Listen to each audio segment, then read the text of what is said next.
he's going to read 3.5 orations of Plato's Symposium. It will be approximately 50 minutes, more or less. Sebastian is a writer and an actor and a producer of films, of text, of theater, of many things. He has written himself several stage plays, a lot of them on love, among them The Power of Love, another one Love Hurts, another one Time After Time. They together form the Love Trilogy.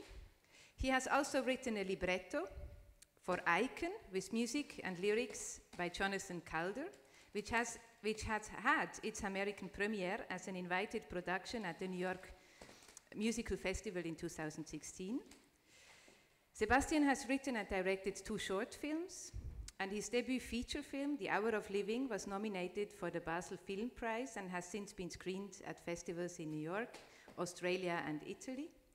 He is the author of a novel entitled Angel and the contributing author to A Quantum City, which is a book that he co-edited and co-authored with me and with Ludger Hovestad, where he wrote a piece that kind of leads through the 1,000-page book, Orlando in the Cities. It's a playful literary odyssey through 2,500 years of Western civilization.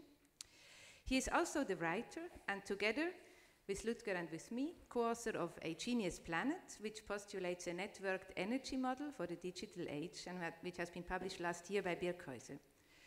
The Snowflake Collector, a poetic picture story book for grown-ups, has been published in December 2016 and originates from his ongoing online project, which is entitled Eden by Frei, which is a play with his own name to many extents, and which is a concept narrative in the here and now about the where, the wherefore, and the forever. It's online, edenbyfrei.net.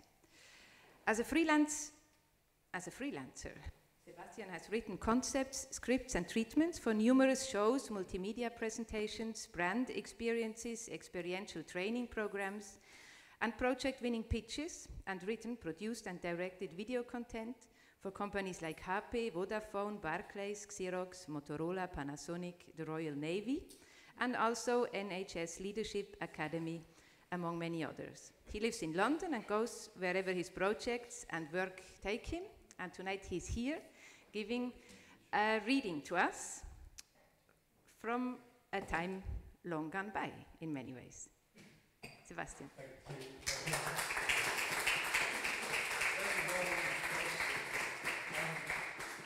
Perhaps I better start by telling you the exact words of Aristodemus. He said that he met Socrates fresh from the bath and sandaled, and as the sandals were unusual, he asked him whether he was going so dapper.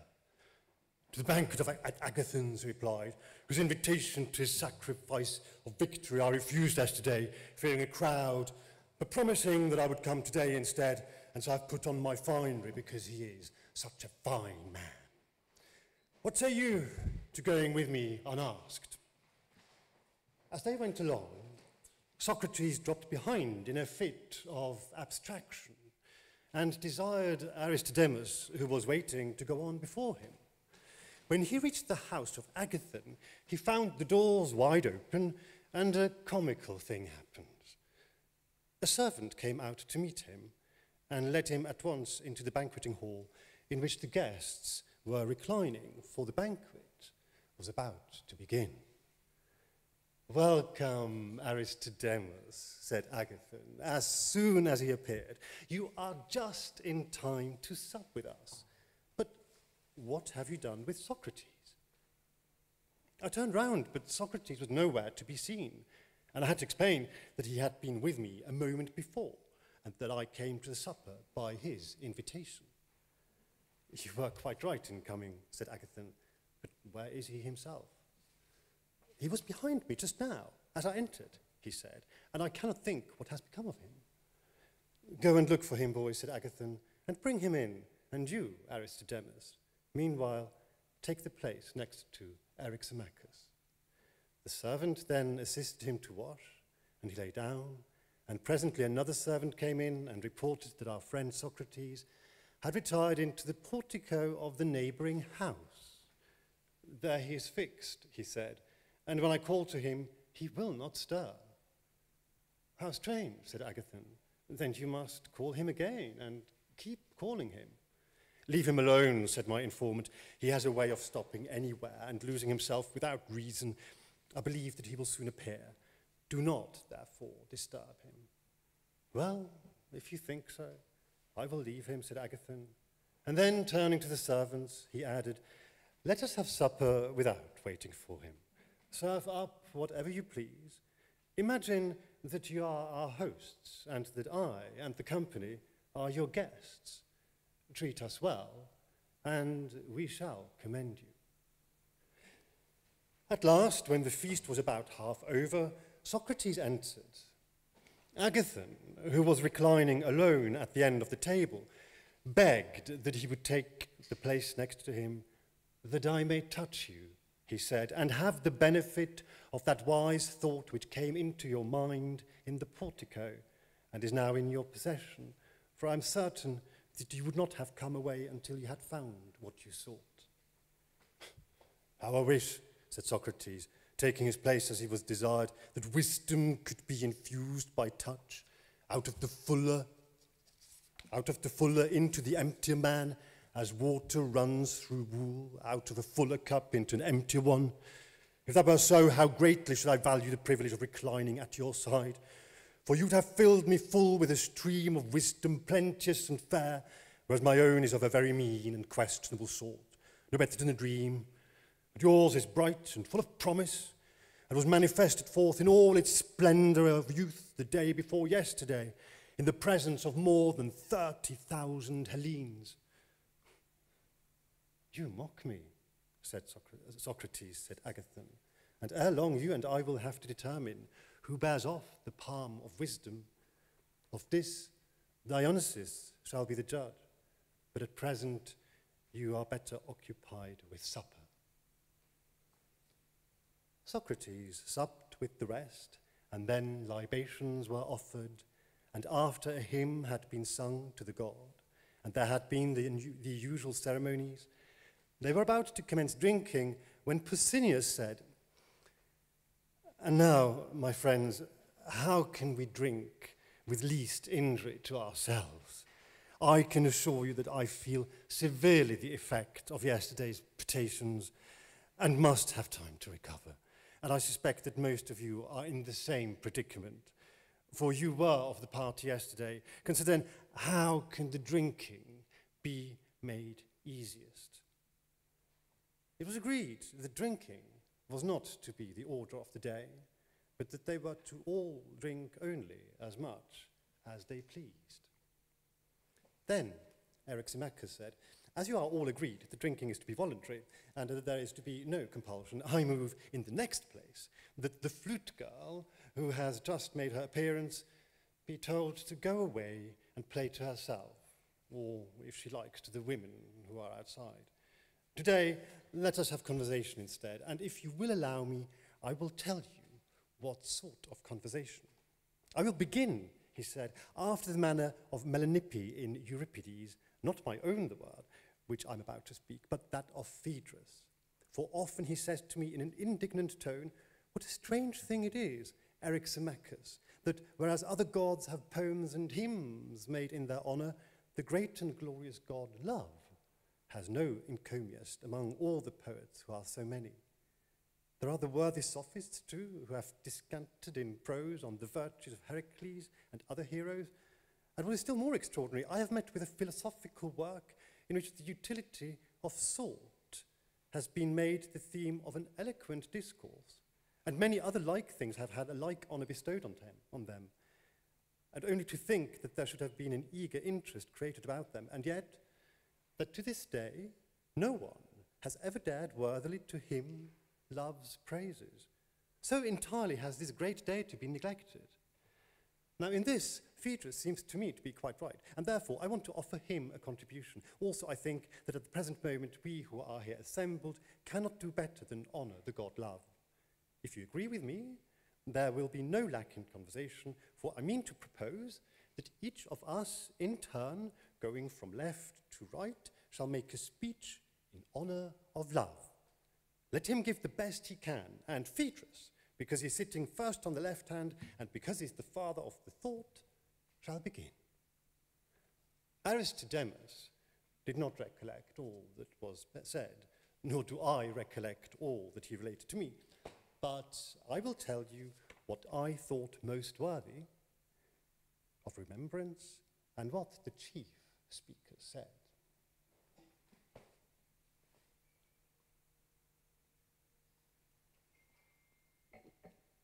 Phaedrus began by affirming that love is a mighty God and wonderful among gods and men, but especially wonderful in his birth. For he is the eldest of the gods, which is an honor to him, and a proof of his claim to the honor is that of his parents there is no memorial. Neither poet nor prose writer has ever affirmed that he had any. As Hesiod said, first chaos came, and then broad-bosomed earth, the everlasting seat of all that is, and love. In other words, after chaos, the earth and love, these two came into being. Also, Parmenides sings of generation. First, in the train of gods, he fashioned love. And Achilles agrees with Hesiod. Thus, numerous are the witnesses who acknowledge love to be the eldest of the gods. And not only is he the eldest, he is also the source of the greatest benefits to us. For I know not any greater blessing to a young man who is beginning life than a virtuous lover, or to the lover than a beloved youth. For the principle which ought to be the guide of men who would nobly live, that principle, I say, neither kindred, nor honor, nor wealth, nor any other motive is able to implant so well as love. Of what am I speaking? Of the sense of honor and dishonor, without which neither states nor individuals ever do any good or great work. And I say that a lover who is detected in doing any dishonorable act, or submitting through cowardice when any dishonor is done to him by another, will be more pained at being detected by his beloved than at being seen by his father, or by his companions, or by anyone else. The beloved, too, when he is found in any disgraceful situation, has the same feeling about his lover. And if there were only some way of contriving a state or an army to be made up of lovers and their loves, they would be the very best governors of their own city, abstaining from all dishonor and emulating one another in honor, and when fighting at each other's side, although a mere handful, they would overcome the world. For what lover would not choose rather to be seen by all mankind than by his beloved, either when abandoning his post or throwing away his arms? He would be ready to die 1,000 deaths rather than endure this. Or who would desert his beloved or fail him in the hour of danger? The veriest coward would become an inspired hero equal to the bravest at such a time. Love would inspire him, that courage which, as Homer says, the god breathes into the souls of some heroes. Love of his own nature infuses into the lover. Love will make men dare to die for their beloved, love alone, and women as well as men. Of this, Alcestis, the daughter of Peleus, is a monument to all Hellas, for she was willing to lay down her life on behalf of her husband when no one else would, although he had a father and a mother, but the tenderness of her love so far exceeded theirs that she made them seem to be strangers in blood to their own son, and in name only related to him, and so noble did this action of hers appear to the gods, as well as to men, that among the many who have done virtuously, she is one of the very few to whom, in admiration of her noble action, they have granted the privilege of returning alive to earth. Such exceeding honor is paid by the gods to devotion and virtue of love. But Orpheus, the son of Oeagrus, the harper, they sent away empty and presented him to an apparition only of her whom he sought. But herself they would not give up, because he showed no spirit. He was only a harp player and did not dare, like Alcestis, to die for love, but was contriving how he might enter Hades alive. Moreover, they afterwards caused him to suffer death at the hands of women as the punishment for his cowardice. Very different was the reward of the true love of Achilles towards his lover Patroclus. And greatly as the gods honor the virtue of love, still the return of love on the part of the beloved to the lover is more admired and valued and rewarded by them, for the lover is more divine, because he is inspired by God. Now Achilles was quite aware, for he had been told by his mother, that he might avoid death and return home and live to a good old age if he abstained from slaying Hector.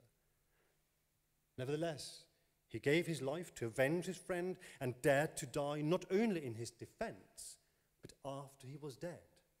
Wherefore the gods honored him even above Alcestis and sent him to the islands of the blessed. These are my reasons for affirming that love is the eldest and noblest and mightiest of the gods, and the chiefest author and giver of virtue in life and of happiness after death. We shall take as read the speeches made by Pausanias, who distinguishes between a noble and a base kind of love, of which the base love is directed towards women and boys and seeks physical gratification, whereas the noble love is directed at young men, establishing lifelong relationships, and by Eryximachus, who tells us that love affects everything in the universe, and rejoin their symposium with Aristophanes.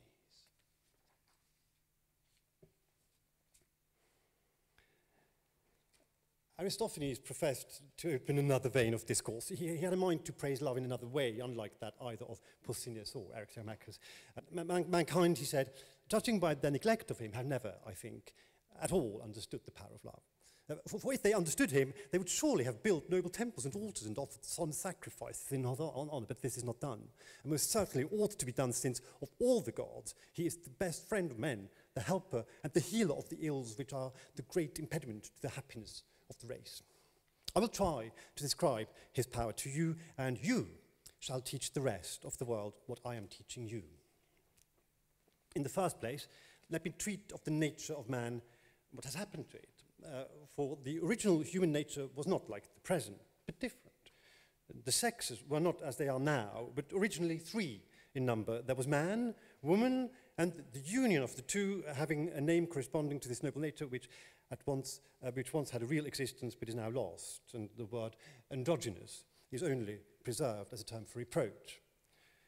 In the second place, the primeval man was round, his back and sides forming a circle, and he had 4 hands and 4 feet and one head with 2 faces looking opposite ways, set on a round neck and precisely like, also 4 ears, 2 privy members, and the remainder to correspond.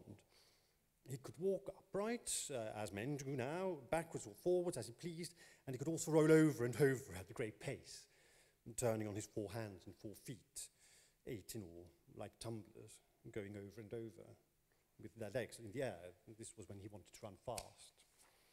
Now, the sexes were 3, and such as I have described them, because of the sun, moon, and earth are 3. And the man was originally the child of the sun, the woman of the earth, and the man-woman of the moon, which is made up of sun and earth. And they were all round and moved round and round like their parents. Terrible was their might and strength, and the thoughts of their hearts were great, and they made an attack upon the gods. Of them is told the tale of Otis and Ephialtes, who, as Homer says, dared to scale heaven and would have laid hands upon the gods. Doubt reigned in the celestial councils. Should they kill and annihilate the race with thunderbolts, as they had done the giants? Then there would be an end to the sacrifices and worship which men offered to them. But on the other hand, the gods could not suffer their insolence to be unrestrained. At last, after a good deal of reflection, Zeus discovered a way. He said, "Methinks I have a plan which will humble their pride and improve their manners. Men shall continue to exist, but I will cut them in two, and they will be diminished in strength and increased in numbers. This will have the advantage of making them more profitable to us. They shall walk upright on two legs, and if they continue insolent and will not be quiet, I will split them again, and they shall hop about on a single leg." He spoke and cut men in two, like a sorb apple, which is halved for pickling, or as you might divide an egg with an air. And as he cut them one after the other, he bade Apollo give the face and the half of the neck a turn, in order that the man might contemplate the section of himself. He would thus learn a bit of humility. Apollo was also bidden to heal their wounds and compose their forms. So he gave a turn to the face and pulled the skin from all sides over, which our language is called the belly, like those purses which you draw in. And he made one mouth at the center, which he fastened into a knot, the same which is called the navel. And he molded the breast and took out most of the wrinkles, much as a shoemaker might smooth leather over, upon a last. He left a few, however, in the region of the belly and navel as a memorial of the primeval state. After the division, the two parts of man, each desiring his other half, came together and, throwing their arms about one another, entwined in mutual embraces, longing to grow into one. They were on the point of dying from hunger and self-neglect because they did not like to do anything apart. And when one of the halves died and the other survived, the survivor sought another mate, man or woman as we call them, being the sections of entire men or women, and clung to that. They were being destroyed when Zeus, in pity of them, invented a new plan. He turned the parts of generation round to the front, for this has not always been the case, and they sowed the seed no longer as hitherto like grasshoppers in the ground, but in one another. And after the transposition, the male generated in the female in order that by the mutual embraces of man and woman they might breed, and the race might continue. Or if a man came to man, they might be satisfied and rest, and go their ways to the business of life. So ancient is the desire of one another which is implanted in us, reuniting our original nature, making one of two, and healing the state of man. Each of us, when separated, having one side only, like flap fish, is but the indenture of a man, and he's always looking for his other half. Men who are a section of that double nature, which was once called endogenous, are lovers of women. Adulterers are generally of this breed, and also adulterous women who lust after men. The women who are a section of the woman do not care for men, they have female attachments. The female companions are of this sort. But they who are a section of the male follow the male, and while they are young, being slices of the original man, they hang about men and embrace them, and they are themselves the best of boys and youths, because they have the most manly nature. Some indeed assert that they are shameless, but this is not true. For they do not act thus from any want of shame, but because they are valiant and manly, and have a manly countenance, and they embrace that which is like them. And these, when they grow up, become our statesmen. And these only, which is a great proof of the truth that I'm saying, when they reach manhood, they are lovers of youth, and are not naturally inclined to marry or beget children. If at all, they do so only in obedience to the law. But they are satisfied if they may be allowed to live with one another unwedded, and such a nature is prone to love, and ready to return love, always embracing that which is akin to him. And when one of them meets with his other half, the actual half of himself, whether he be a lover of youth or a lover of any sort, the pair are lost in amazement of love and friendship and intimacy, and one will not be out of the other side. As I may say, even for a moment, these are the people who pass their whole lives together, yet they could not explain what they desire of one another. For the intense yearning which each of them has towards the other does not appear to be the desire of a lover's intercourse, but something else which the soul of either evidently desires and cannot tell, and of which she, the soul, has only a dark and doubtful presentiment. Suppose Hephaestus, with his instruments, to come to the pair who are lying side by side and say to them, "What do you people want of one another?" They would be unable to explain. And suppose further, that when he saw their perplexity and said, "Do you desire to be wholly one, always day and night to be in one another's company? For if this is what you desire, I am ready to melt you into one and let you grow together, so that being two you shall become one, and while you live a common life as if you were a single man, and after your death in the world below still be one departed soul instead of two. I ask whether this is what you lovingly desire and whether you are satisfied to attain this. There is not a man of them who, when he heard the proposal, would deny or would not acknowledge that this meeting and this melting into one another, this becoming one instead of two, was the very expression of his ancient need. And the reason is that human nature was originally one and we were a whole, and the desire and pursuit of the whole is called love. There was a time, I say, when we were one, but now, because of the wickedness of mankind, God has dispersed us. And if we are not obedient to the gods, there is a danger that we shall be split up again and go about in base relief like the profile figures having only half a nose, which are sculptured on monuments, and that we shall be like tallies. Wherefore, let us exhort all men to piety, that we may avoid evil and obtain the good, of which love is to us the Lord and minister. And let no one oppose him. He is the enemy of the God who opposes him. For if we are friends of the God and at peace with him, we shall find our own true loves, which rarely happens in this world at present. I am serious, and therefore I must beg Eryximachus not to make fun or to find any allusion in what I am saying to Pausanias and Agathon, who, as I suspect, are both of the manly nature, and belong to the class which I have been describing. But my words have a wider application. They include men and women everywhere, and I believe that if our loves were perfectly accomplished, and each one returning to his primeval nature had his original, true love, then our race would be happy. And if this would be best of all, the best in the next degree and under present circumstances must be the nearest approach to such a union, and that will be the attainment of a congenial love.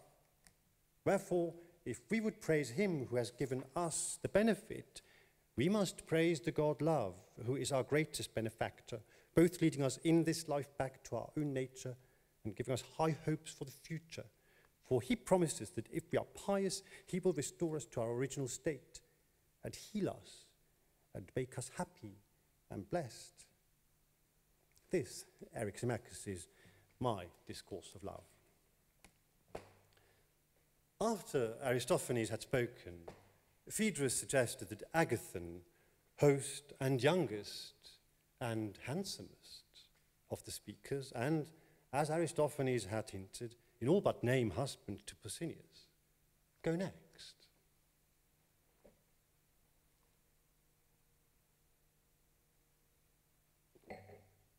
Very good, Phaedrus, said Agathon. Let me say first how I ought to speak and then speak. The previous speakers, instead of praising the god love or unfolding his nature, appeared to have congratulated mankind on the benefits which he confers upon them. But I would rather praise the god first and then speak of his gifts. This is always the right way of praising everything. May I say, without impiety or offense, that of all the blessed gods, he is the most blessed because he is the fairest and best. And he is the fairest, for, in the first place, he is the youngest. And of his youth, he is himself the witness, fleeing out of the way of age, who is swift enough, swifter truly than most of us like. Love hates him and will not come near him, but youth and love live and move together, like to like, as the proverb says. Many things were said by Phaedrus about love in which I agree with him, but I cannot agree that he is older than Iapetus and Cronos. Not so. I maintain him to be the youngest of the gods, and youthful ever. The ancient doings among the gods of which Hesiod and Parmenides spoke, if the tradition of them be true, were done of necessity and not of love. Had love been in those days, there would have been no chaining or mutilation of the gods or other violence, but peace and sweetness. And there is, as there is now in heaven, since the rule of love began. Love is young and also tender. He ought to have a poet like Homer to describe his tenderness. As Homer says of Attis, that she is a goddess and tender. Her feet are tender, for she sets her steps not on the ground, but on the heads of men. Herein is an excellent proof of her tenderness, that she walks not upon the hard, but upon the soft. Let us deduce a similar proof of the tenderness of love. For he walks not upon the earth, nor yet upon the skulls of men, which are not so very soft, but in the hearts and souls of both gods and men, which are of all things the softest. In them he walks and dwells and makes his home, not in every soul without exception, for where there is hardness he departs, where there is softness there he dwells, and nestling always with his feet and in all manner of ways in the softest of soft places, how can he be other than the softest of all things? Of a truth, he is the tenderest as well as the youngest, and also he is of flexile form.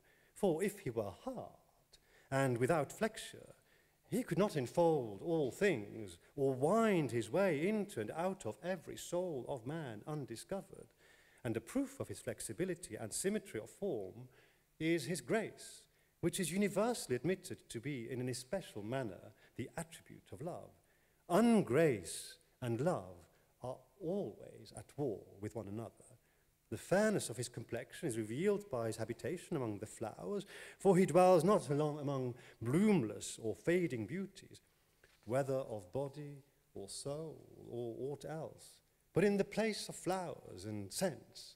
There he sits and abides. Concerning the beauty of the God, I have said enough, and yet there remains much more which I might say. Of his virtue I have now to speak. His greatest glory is that he can neither do nor suffer wrong to or from any god or any man, for he suffers not by force if he suffers. Force comes not near him, neither when he acts does he act by force. For all men in all things serve him of their own free will, and where there is voluntary agreement, there, as the laws which are the lords of the city say, is justice. And not only is he just, but exceedingly temperate. For temperance is the acknowledged ruler of the pleasures and desires, and no pleasure ever masters love. He is the master, and they are his servants. And if he conquers them, he must be temperate indeed. As to courage, even the god of war is no match for him. He is the captive, and love is the lord. For love, the love of Aphrodite, masters him. As the tale runs, and the master is stronger than the servant. And if he conquers the bravest of all others, he must himself be the bravest. Of his courage and justice and temperance have I spoken, but I have yet to speak of his wisdom. And according to the measure of my ability, I must try to do my best. In the first place, he is a poet, and he is also the source of poesy in others, which he could not be if he were not himself a poet. And at the touch of him, everyone becomes a poet, even though he had no music in him before. This also is a proof that love is a good poet and accomplished in all the fine arts, for no one can give to another that which he has not himself, or teach that of which he has no knowledge. Who will deny that the creation of the animals is his doing? Are they not all in the works of his wisdom, born and begotten of him? And as to the artists, do we not know that he only of them whom love inspires has the light of fame? He whom love touches not walks in darkness. The arts of medicine and archery and divination were discovered by Apollo under the guidance of love and desire, so that he too is a disciple of love. Also the melody of the Muses, the metallurgy of Hephaestus, the weaving of Athene, the empire of Zeus over the gods and men are all due to love, who was the inventor of them. And so love set in order the empire of the gods, the love of beauty, as is evident, for with deformity love has no concern. In the days of old, as I began by saying, dreadful deeds were done among the gods, for they were ruled by necessity. But now, since the birth of love, and from the love of the beautiful has sprung every good in heaven and earth. Therefore, Phaedrus, I say of love that he is the fairest and best in himself, and the cause of what is fairest and best in all other things. And there comes into my mind a line of poetry in which he is said to be the god who gives peace on earth and calms the stormy deep, who stills the winds and bids the sufferer sleep. This is he who empties men of disaffection and fills them with affection, who makes them to meet together at banquets such as these, in sacrifices, feasts, dances. He is our Lord, who sends courtesy and sends away discourtesy, who gives kindness ever and never gives unkindness, the friend of the good, the wonder of the wise, the amazement of the gods, desired by those who have no part in him, and precious to those who have the better part in him. Parent of delicacy, luxury, desire, fondness, softness, grace, regardful of the good, regardless of the evil, in every word, work, wish, fear, Saviour, pilot, comrade, helper, glory of gods and men, leader best and brightest, in whose footsteps let every man follow, sweetly singing in his honour and joining in that sweet strain within which love charms the souls of gods and men. Such is the speech, Phaedrus, half playful, yet having a certain measure of seriousness, which, according to my ability, I dedicate to the god. When Agathon had done speaking, Aristodemus said that there was a general cheer. The young man was thought to have spoken in a manner worthy of himself and of the god. A brief exchange followed between Eryximachus and Socrates, of whom the latter doubted, the former did not doubt the latter's ability to follow the fine speech of fine Agathon. At last, Socrates agreed to speak too, not, though, without a complaint. How foolish I've been in consenting to take my turn with you in praising love and saying that I too was a master of the art, when really I had no conception how anything ought to be praised. For in my simplicity, I imagined that the topics of praise should be true, and that this being presupposed, out of the true, the speaker was to choose the best and set them forth in the best manner. And I felt quite proud, thinking that I knew the nature of true praise and should speak well. Whereas now, I see that the intention was to attribute to love every species of greatness and glory, whether really belonging to him or not, without regard of truth or falsehood. That was no matter, for the original proposal seems to have been not that each of you should really praise love, but only that you should appear to praise him.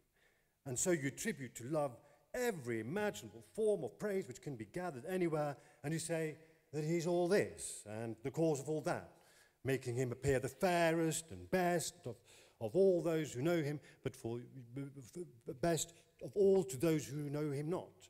For you cannot impose upon those who know him. And the noble and solemn hymn of praise have you rehearsed.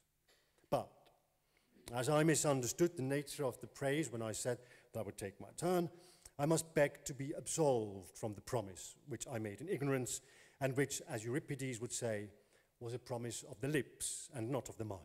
Farewell then to such a strain, for I do not praise in that way. No, indeed I cannot. But If you like to hear the truth about love, I'm ready to speak in my own manner, though I will not make myself ridiculous by entering into any rivalry with you. Say then, Phaedrus, whether you would like to have the truth about love, spoken in any words and any order which may happen to come into my mind at the time. Will that be agreeable to you? Aristodemus said that Phaedrus and the company bid him speak in any manner which he thought best. Then he added, let me have your permission first to ask Agathon a few more questions, in order that I may take his admissions as the premises of my discourse. I grant the permission, said Phaedrus. Put your questions. Socrates then proceeded as follows. In the magnificent oration which you have just uttered, I think you were right, my dear Agathon, in proposing to speak of the nature of love first, and afterwards of his works. That is a way of beginning which I very much approve. And as you have spoken so eloquently of his nature, may I ask you further whether love is the love of something or nothing? And here I must explain myself. I do not want you to say that love is the love of a father or the love of a mother. That would be ridiculous. But to answer as you would if I asked, is a father of something, to which you would find it no difficulty in replying of a son or a daughter, and the answer would be right. Very true, said Agathon. And you would say the same of a mother. He assented. Yet let me ask you one more question in order to illustrate my meaning. Is not a brother to be regarded essentially as a brother of something? Certainly, he replied. That is, of a brother or sister. Yes, he said. And now, said Socrates, I will ask about love. Is love of something or nothing? Of something, surely, he replied. Keep in mind what this is and tell me what I want to know, whether love desires that which love is. Yes, surely. And does he possess or does he not possess that which he loves and desires? Probably not, I should say. Nay, replied Socrates, I would have you consider whether necessarily is not rather the word, the inference that he who desires something is in want of something, and that he who desires nothing is in want of nothing, is, in my judgment, Agathon, absolutely and necessarily true. What do you think? I agree with you, said Agathon. Very good. Well, would he who is great desire to be great? Or he who is strong, desire to be strong? That would be inconsistent with our previous admissions. True, for he who is anything cannot want to be that which he is. Very true.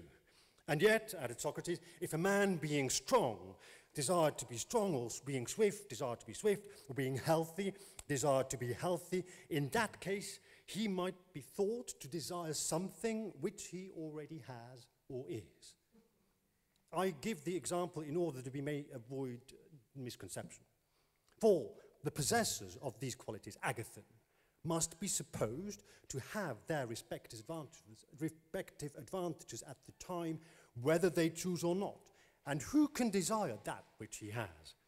Therefore, when a person says, I am well and wish to be well, or I am rich and wish to be rich, and I desire simply to have what I have, to him we shall reply, you, my friend, having wealth and health and strength, want to have the continuance of them. For at this moment, whether you choose or no, you have them.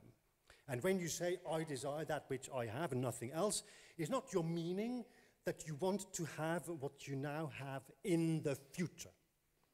He must agree with us, must he not? He must, said Agathon. Then, said Socrates, he desires that what he has at present may be preserved to him in the future, which is the equivalent to saying that he desires something which is non-existent to him and which, as yet, he has not got. Very true, he said. Then he and everyone who desires that which he has not already, and which is future and not present, and which he has not, and is not, and of which he is in want. These are the sort of things which love and desire seek. Very true, he said. Then now, said Socrates, let us recapitulate the argument. First, is not love of something, and of something too which is wanting to a man? Yes, he said. Remember further what you said in your speech, or if you do not remember, I will remind you. You said that the love of the beautiful set in order the empire of the gods. For that of deformed things there is no love. For that of deformed things there is no love. Did you not say something of that kind? Yes, said Agathon. Yes, my friend, and the remark was a just one. And if this is true, love is the love of beauty and not of deformity. He assented. And the admission has been already made that love is of something which a man wants and has not. True, he said. Then love wants and has not beauty. Certainly, he replied. And would you call that beautiful which wants and does not possess beauty? Certainly not. Then would you still say that love is beautiful? Agathon replied, I fear that I did not understand what I was saying. You made a very good speech, Agathon, replied Socrates, but there is yet one small question which I would fain ask. Is not the good also beautiful? Yes. Then in wanting the beautiful, love wants also the good. I cannot refute you, Socrates, said Agathon. Let us assume that what you say is true. Say rather, beloved Agathon, that you cannot refute the truth, for Socrates is easily refuted. Socrates then regaled the symposium with the tale of Diotima of Meninaea, a woman wise in this and many other kinds of knowledge. I will not relate this to you now in full, but he drew it to a marvelous conclusion thus. I was astonished at her words and said, is this really true, O thou wise Diotima? And she answered with all the authority of an accomplished sophist, of that, Socrates, you may be assured. Think only of the ambition of men, and you will wonder at the senselessness of their ways, unless you consider how they are stirred by the love of an immortality of fame. They are ready to run all risks greater far than they would have run for their children, and to spend money and undergo any sort of toil, and even to die for the sake of leaving behind them a name which shall be eternal. Do you imagine that Alcestis would have died to save Admetus, or Achilles to avenge Patroclus, or your own Codrus in order to preserve the kingdom for his sons, if they had not imagined that the memory of their virtues, which still survives among us, would be immortal? Nay, she said, I am persuaded that all men do all things, and the better they are, the more they do them, in the hope of the glorious fame of immortal virtue, for they desire the immortal. Those who are pregnant in the body only betake themselves to women and beget children. This is the character of their love. Their offspring, as they hope, will preserve their memory and give them the blessedness and immortality which they desire in the future. But souls which are pregnant, for there certainly are men who are more creative in their souls than in their bodies, conceive that which is proper for the soul to conceive or contain. And what are these conceptions? Wisdom and virtue in general. And such creators are poets and all artists who are deserving of the name inventor. But the greatest and fairest sort of wisdom by far is that which is concerned with the ordering of states and families, and which is called temperance and justice. And he who in youth has the seed of these implanted in him and is himself inspired, when he comes to maturity, desires to beget and generate them. He wanders about seeking beauty, that he may beget offspring, for in deformity he will beget nothing, and naturally embraces the beautiful rather than the deformed body. Above all, when he finds a fair and noble and well-nurtured soul, he embraces the two in one person, and to such a one he is full of speech about virtue and the nature and pursuits of a good man, and he tries to educate him, and at the touch of the beautiful which is ever present in his memory, even when absent, he brings forth that which he had conceived long before, and in company with him tends that which he brings forth, and they are married by a far nearer tie, and have a closer friendship than those who beget mortal children. For the children who are their common offspring are fairer and more immortal. Who, when he thinks of Homer and Hesiod and other great poets, would not rather have their children than ordinary human ones? Who would not emulate them in the creation of children such as theirs, which have preserved their memory and given them everlasting glory? There is Solon too, who is the revered father of Athenian laws, and many others there are in many other places, both among Hellenes and barbarians, who have given to the world many noble works and have been the parents of virtue of every kind, and many temples have been raised in their honor for the sake of children such as theirs, which were never raised in honor of anyone for the sake of his mortal children. These are the lesser mysteries of love, into which even you, Socrates, may enter. To the greater and more hidden ones, which are the crown of these, and to which, if you pursue them in the right spirit, they will lead, I know not whether you will be able to attain. But I will do my utmost to inform you, and do follow me if you can. For he who would proceed aright in this matter should begin in youth to visit beautiful forms, and first, if he be guided by his instructor aright, to love one such form only. Out of that he should create fair thoughts, and soon he will of himself perceive that the beauty of one form is akin to the beauty of another. And then, if beauty of form in general is his pursuit, how foolish would he be not to recognize that the beauty in every form is one and the same.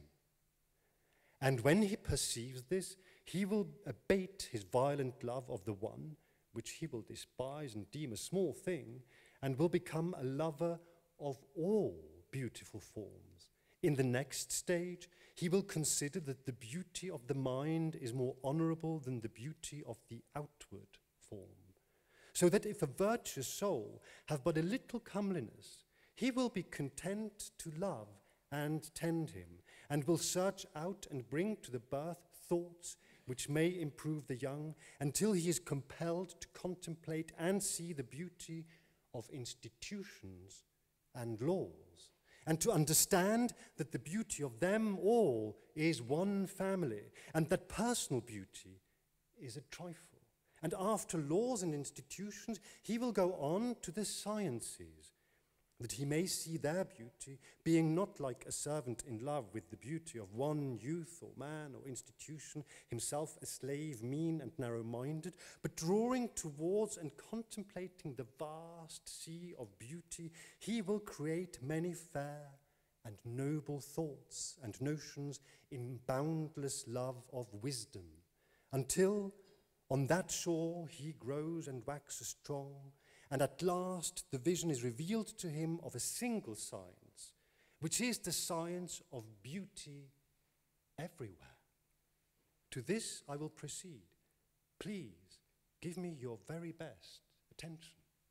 He who has been instructed thus far in the things of love, who has learned to see the beautiful in due order and succession, when he comes toward the end, will suddenly perceive a nature of wondrous beauty, and this, Socrates, is the final cause of all our former toils, a nature which in the first place is everlasting, not growing and decaying, or waxing and waning. Secondly, not fair in one point of view and foul in another, or at one time or in one relation or at one place fair, at another time or in another relation or at another place foul, as if fair to some and foul to others, or in the likeness of a face or hands, or any part of the bodily frame, or in any form of speech or knowledge, or existing in any other being, as for example in an animal, or in heaven, or in earth, or in any other place.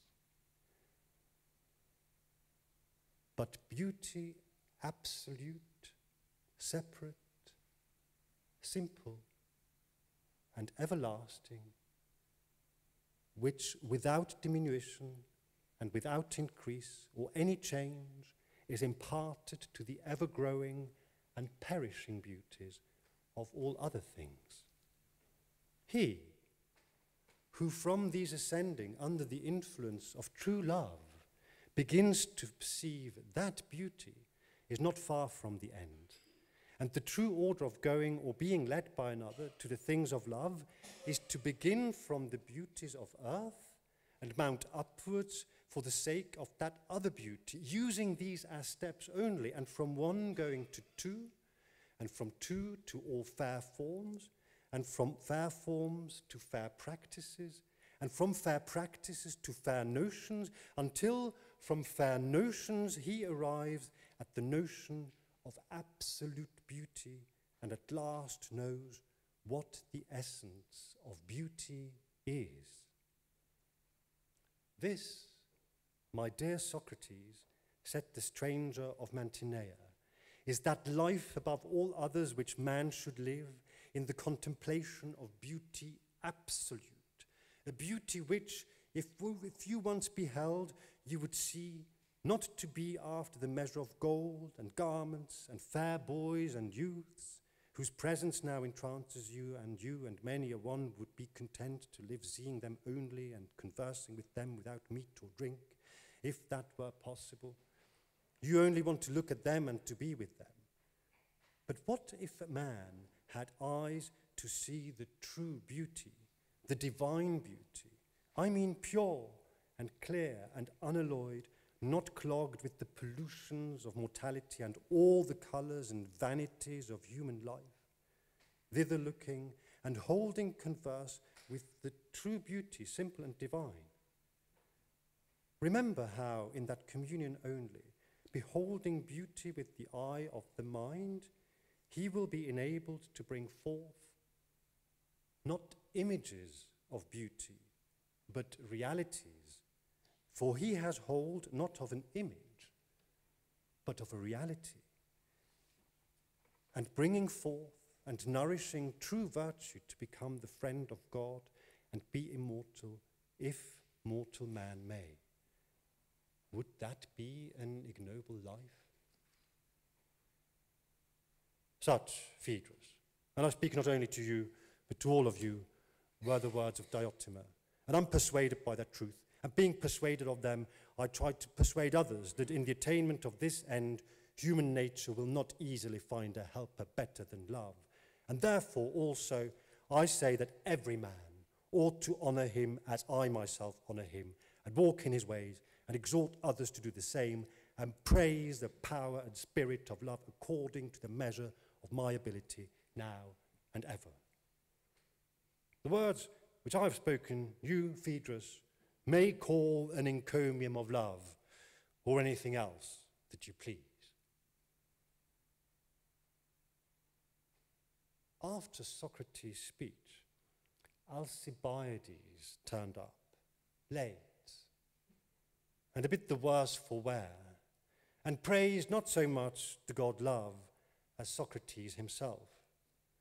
And then, at last, a party of inebriated revelers arrived, and thus a symposium that had so soberly begun, quite drunkenly, came to an end.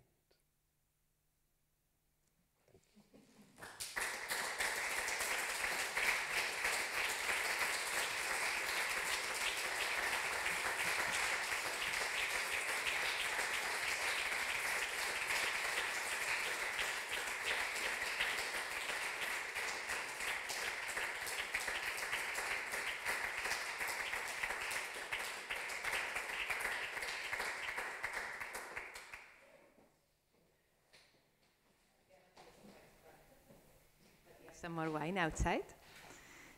Let's have a glass and let the evening go. We meet again tomorrow morning, coordinated. So tonight, maybe we can make dinner plans, but it has gotten quite late, actually, for Vienna, for Austrian hours to eat, especially on a holiday.